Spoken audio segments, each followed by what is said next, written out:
Elected president صاحب شاہد صاحب کا کہ انہوں نے آج یہ میرے لیے موقع فراہم کیا کہ میں آپ کو پریس کو ایڈریس کر سکوں.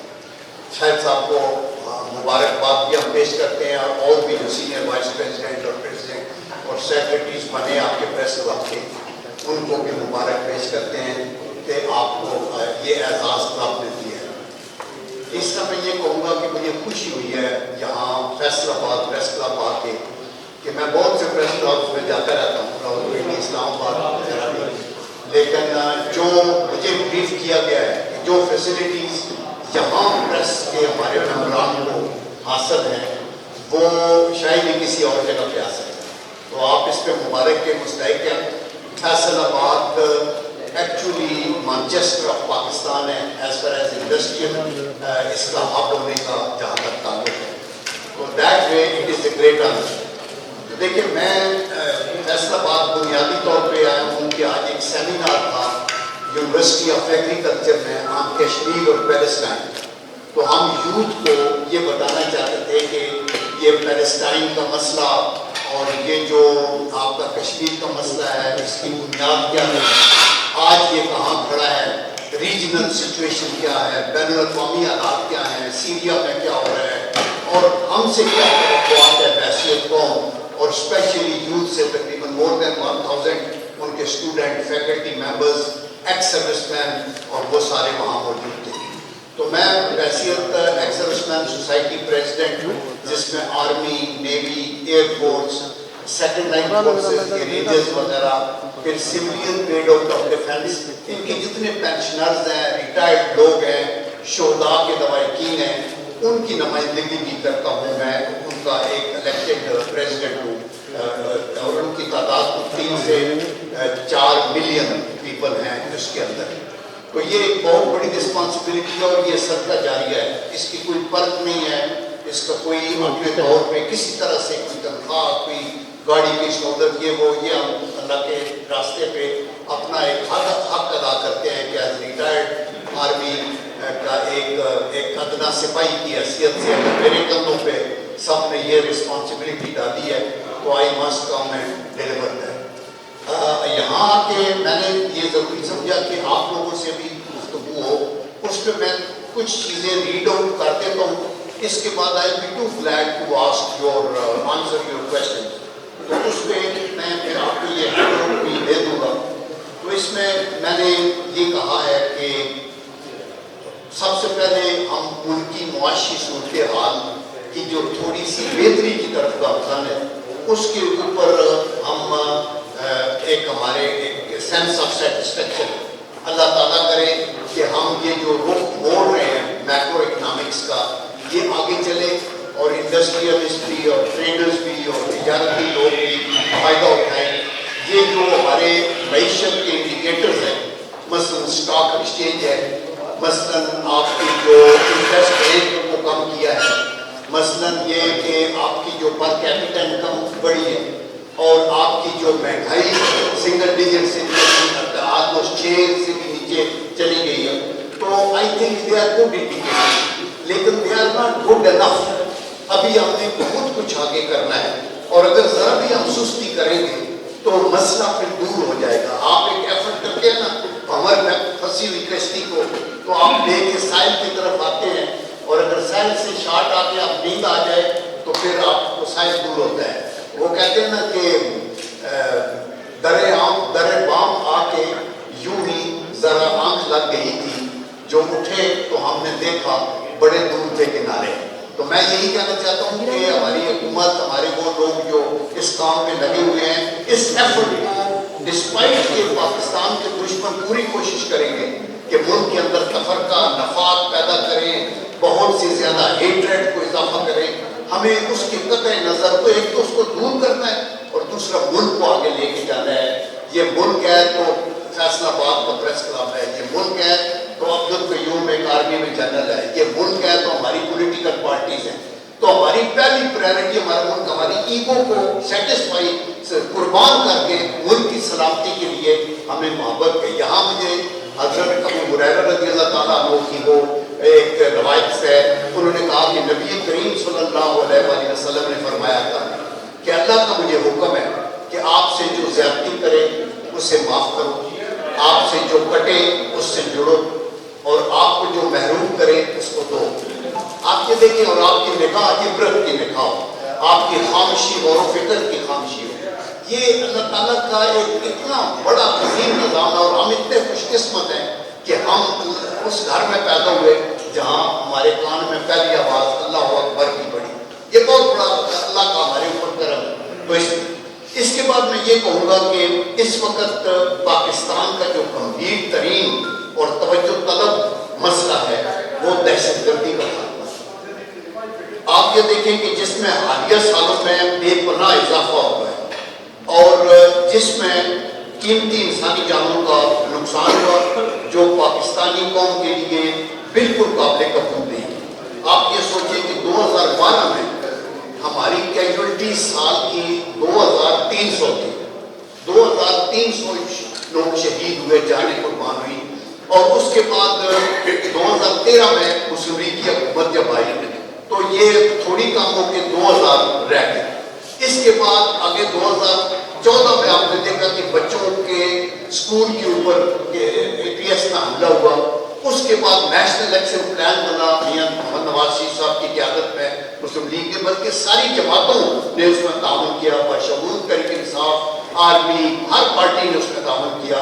تو نیشنل ایکشن پلان جو بنا اس کی وجہ سے پھر آگے کیا ہوا کہ 2000 سے کیجولٹیز کم ہو کے تو 1200 پہ آ گئی، اگلے سال 900 پہ آ گئی، اگلے سال 500 پہ آ گئی، اگلے سال جب 2018 کا آخری سال تھا مسلم لیگ نون کا تو 156، 2300 سے 156، اور وہ کنٹینیو رہا 2019 میں 136، وہ بھی کم ہوا۔ لیکن اس کے بعد بدقسمتی سے یہ ہوا کہ ہم نے TTP سے بات کرنی شروع کر دی، ہم نے ان کے بہت سے جو یہ درندے تھے جن کے ہاتھوں سے قتل ہوا ان کو چھوڑا، بہت سی فیملیوں کو رہا کیا، جیلوں سے 100 وہ درندے جنہوں نے قتل کیا تھا ان کو چھوڑ دیا کہ یہ گڈ ول ہے اور یہ شاید مان جائیں گے۔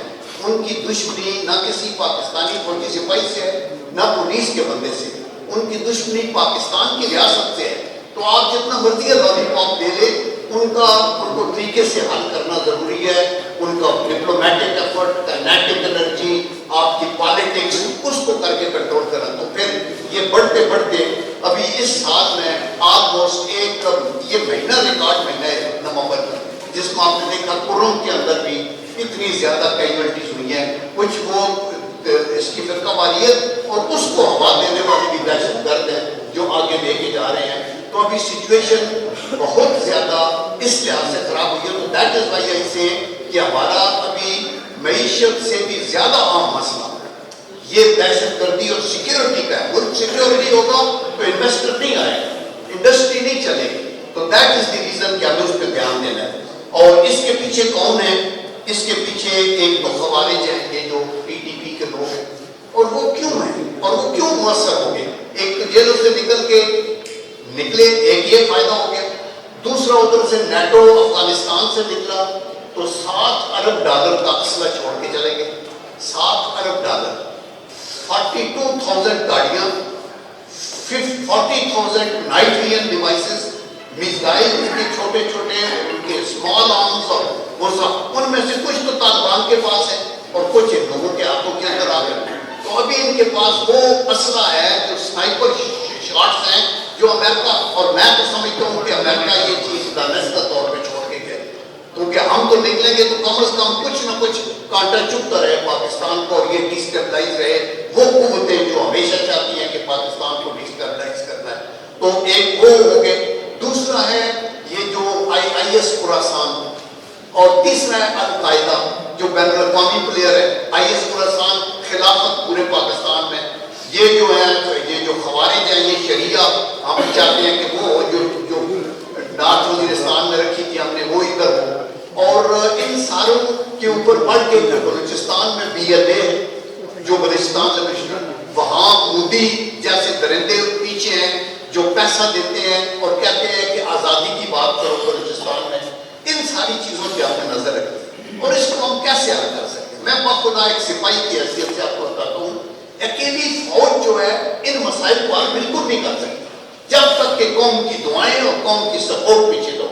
اینڈ یہ ہمارا دشمن بھی سمجھتا ہے. تو دیر فور وہ چاہتے ہیں کہ ایک طرف اٹیک کرو ٹیررسٹ کا, دوسری طرف فوج کو بدنام کرو, تاکہ ان کے اندر جو فوج کے لیے قوم کی ایک محبت اور شفقت ہے, جو ایک نیشنل آرمی ہے جس کے اندر ہمارے چاروں صوبوں سے ہمارے بچے ہیں جنہوں نے قوم کی کھوک سے جنم لیا ہے, جس فوج نے, نیشنل فوج نے, جس کا نام دنیا کی 150 افواج میں یہ جو ہے بہادری, پروفیشنلزم, کمبیٹ وردینس اور ڈیڈیکیشن اور یہ سارے قربانی کا 8ویں نمبر پہ ہے پاکستان کی فوج. اور ابھی بھی ایک یورپ میں مقابلہ ہوا ہے 147 ملکوں کی فوجیں یورپ کی بھی تھیں, اس میں ہماری ٹیم جو گئی ہے پیٹرولنگ وغیرہ اور ایکسائزنگ میں وہ فرسٹ آئی. تو یہ کھٹکتا ہے کانٹے کی طرح دشمن کے اندر کہ یونائٹنگ فیکٹر کیا ہے. نیوکلیر پاکستان کے ساتھ ہم حملہ تو نہیں کر سکتے کیونکہ یہ ان کی دیوار کے ساتھ پیٹ لگاؤ گے تو پھر تباہی ہوگی. تو دیر فور ان کو ہائیبرڈ وار کے ذریعے اندر سے توڑنے کی کوشش کی جائے, اور دیٹ از دی ریزن کہ ان کو پولیٹیکلی لڑایا جائے. ہمارے پولیٹیکل ڈفرینس ہو سکتے ہیں لیکن اس پارٹی میں اس پارٹی میں ہمارے بھائی ہیں سارے, ہمارا ایک ویو پوائنٹ ہو سکتا ہے, لیکن اس حد تک کہ ہم ایک دست و گریبان ہو جائیں, ہم ایک دوسرے کو اپنا ذاتی دشمن تصور کریں, پولرائزیشن کریں, یہ سب سے بڑا ہتھیار ہوتا ہے قوم کی یکجہتی کو ڈیوائڈ کرنے والا. تو یہ ایک دشمن کی چال ہے. دوسرا, فوج کو قوم کی نظروں میں گرائیں. تیسرا, ان کی اکنامک آئسولیشن کریں. چوتھا, ان کی سفارتی تنہائی کی طرف جائے. پانچواں, ان کے اوپر سائبر اٹیکس کریں تاکہ ان کے سسٹم ختم ہو. اور چھٹا جو ہے وہ مین یہ ہے کہ ان کے اندر ٹیررزم کا کر کے دہشت گردی کو اور ان کو ڈرائیں کہ وہ کیا کریں گے. اور ان ساری چیزوں کو ہمیں یہ دیکھنا ہوگا کہ ہم کیسے اس کا مقابلہ کر سکتے. آج میں یونیورسٹی کے اسٹوڈنٹس کو بتا رہا تھا کہ وہ کہتے ہیں کیا کریں. میں کہ سب سے پہلے متحد ہو. آپ یکجا نہیں ہوں گے, آپ ایز اے قوم اپنے معاملات کو حل نہیں کرو گے, اپنے آپ کو اکوپ نہیں کرو گے, اپنی یوتھ کو بے روی کی طرف نہیں جانے دو گے, آپ کے اندر ڈیڈیکیشن ہوگی, آپ کے قول اور فعل میں تضاد نہیں ہوگا, تو اللہ کے کرم سے آپ کو کامیابی ہوگی. کوئی علامہ اقبال کے شعر میں ہمیشہ سناتا ہوں کہ خرد نے کیا نہیں دیا لا الہ تو کیا حاصل, دل و نگاہ مسلمان نہیں تو کچھ بھی نہیں. میرا ایک ویو پوائنٹ ہو سکتا ہے, میں اس جماعت سے, میں اس جماعت کے ساتھ یہ ہوں, لیکن میں اگر سپاہی ہوں تو میں سب سے پہلے پاکستان کا سٹیزن ہوں. اور میں نے یہ تھوڑا سا آنریریم لے کے اپنی جان اور اپنا خون دینے کا جو فیصلہ کیا ہے, میں نے ملک کی محبت میں کیا ہے. افواج میں آنے کا مطلب میرے پاس یہ کبھی بھی نہیں تھا کہ مٹیریلزم یا مجھے اتنی تنخواہ ملے گی یا مجھے پیسہ بنانا ہے. یہ والنٹیئر آرمی ہے اور ہمیں اس کے اوپر اپنا فخر ہے. تو یہ کہنے کے بعد میں یہ کہوں گا کہ موجودہ صورتحال میں پاکستان کو اپنی افغانستان کی پالیسی کے اوپر غور کرنا ہوگا, ری وزٹ کریں. ابھی تک جو پالیسی ہماری ہے وہ فروٹفل نہیں ہے. اس کی وجہ یہ ہے کہ ہمارا رابطہ کریں. آپ ضروری نہیں جو تو دہشت گرد سامنے آتا ہے اٹیک کرتا ہے اس کو تو آپ نے اٹیک کرنا ہے, اور لیکن اس کے علاوہ آرمی سطح پہ آپ نے کیا کرنا ہے. آپ کی انٹیلیجنس پہ تو رہو کہ وہ بارڈر کراس کرنے سے پہلے آپ کو پتا ہو کیا کرنے والا ہے. آپ بارڈر کو مینیج کریں, بہترین طریقے سے اس کو سیل کریں. آپ جب وہ اندر آئیں تو یہ جو بارڈرنگ صوبے ہیں ان کی حکمرانی بہتر ہو. آپ ادھر سے جنگات مرکز کے اوپر کرنے کے لیے نہ چلیں, آپ ان کو دیکھیں کہ وہ کیا کر رہے ہیں, لوگوں کی جان و مال کی حفاظت کریں. بلوچستان میں, کے پی کے اندر, لیکن پنجاب اور سندھ بھی سیف نہیں ہے. ایک ڈیڈ باڈی وزیرستان میں گرتی ہے تو اس کا جنازہ فیصلہ بعد میں پڑا جاتا ہے. وہ لاہور میں جاتی ہے, کراچی میں جاتی ہے, چکوال میں جاتی ہے, ہر قبرستان میں پہنچتے ہیں. وہ سپاہی کا لاش جو ہے وہ ہمارا قومی لاش ہے, اور وہ ٹرینڈ ہمارے آفیسرز ہیں, کرنلز, بریگیڈیئرز. آپ دیکھیں کہ لیفٹیننٹ جنرل مشتاق آئی اسپیشلسٹ, وہ اپنے دفتر سے نکلے اور وہ اپنے گھر سے نکلے, دفتر جا رہے تھے, صدر میں خودکش دھماکہ ہوا اور ان کی جان لے لی. اسی طرح ہمارے ساؤتھ میں کور کمانڈر تھے, ان کا, اور بہت سی ایسی مثالیں ہیں جن کو دی جاتی ہیں. تو یہ کریں, لیکن پولیٹیکل لیول کے اوپر ہمیں پس چلمن افغانستان کے ساتھ کانٹیکٹ کرنا چاہیے. نمبر 2, ہمیں سفارتی سطح کے اوپر, یعنی ایک تو آرمی کی سطح کے اوپر آرمی لیڈرشپ اور افغان لیڈرشپ کو آپس میں کانفیڈنس بلڈنگ میئرز بنانی چاہیے. نمبر 2, پولیٹیکل سطح کے اوپر ہمارے لوگ جائیں گے, پارٹیوں کے جو صدر ہیں مولانا فضل الرحمان ہسٹری ان کے ساتھ کریں. اور ابھی اسحاق ڈار صاحب نے ان کے کونسلیٹ والوں کو بلایا تھا, ان سے بات کی تھی. اور چوتھا, پرائم منسٹر یا جائے یا ان کا امیر ادھر آئے اور ہم بیٹھ کے بات کریں. ہم کلمہ گو ہیں, نیبر ہیں, ہم ہٹ نہیں سکتے. افغانستان کے ساتھ ہمارا دل دھڑکتا ہے. ہم نے ان کے 3 سے 4 ملین افغان ریفیوجیز آج بھی ہمارے سینوں میں ہیں. اور بس عزوی ایمان میں کہتا ہوں کہ ہم افغانستان کو کوئی دشمن تصور نہیں کرتے. آج وہ افغانستان واحد ملک مسلمان تھا جس نے پاکستان کو تسلیم نہیں کیا تھا جب یہ پاکستان بنا تھا. اور پھر اس کے بعد سوویت یونین کے کمیونزم کا ایفیکٹ رہا اور ہندو تو چھائے رہے. ہوورز کنبوشن جاتے جو پکڑا گیا, اس نے سارے اپنے اقرار جرم کیے, کتنے قتل کیے پاکستان کے اندر. تو وہ لانچنگ پیڈ نہ بنے افغانستان ہمارے ان لوگوں کے لیے. پھر یہ میں کہوں گا کہ علاقائی دہشت گردی کا معاملہ جس کی پشت پنائی وداؤٹ اینی ڈاؤٹ ہندوستان کر رہا ہے, یہ ہمیں کوئی آیوٹ آف ڈاؤٹ بھی نہیں ہے کہ یہ را موساد اور یہ القاعدہ, داعش, خوارج, آئیس خراسان, یہ سارے ہیں. ہمیں یہ مسئلہ شنگھائی کوآپریشن آرگنائزیشن میں بھی, ایس سی او میں بھی اٹھانا چاہیے.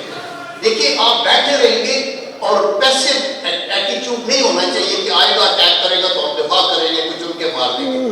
پرو ایکٹیو آپ کا اوفینسو ڈیفینس ہونا چاہیے تاکہ یہ اپنے گھونسلوں میں کمین دور میں جا کے ان کو مار دیا جائے تاکہ یہ آگے نہ جائے. میں آپ کو اشور کرتا ہوں کہ اللہ کے کرم سے میں چونکہ پاکستان آرمی کا 38-40 سال سپاہی بھی رہا ہوں اور ان ایڈیشن ٹو دیٹ میں سینٹ کے اندر بھی ایز اے پارلیمنٹیرین 6 سال سینٹ کا اور دفاعی کمیٹی جو ہے قائمہ کمیٹی برائے دفاعی پیدار اس کا چیئرمین 6 سال رہا. پھر میں نے صحافت بھی کی 6-7-8 سال. میں فکر و خیال کے کالم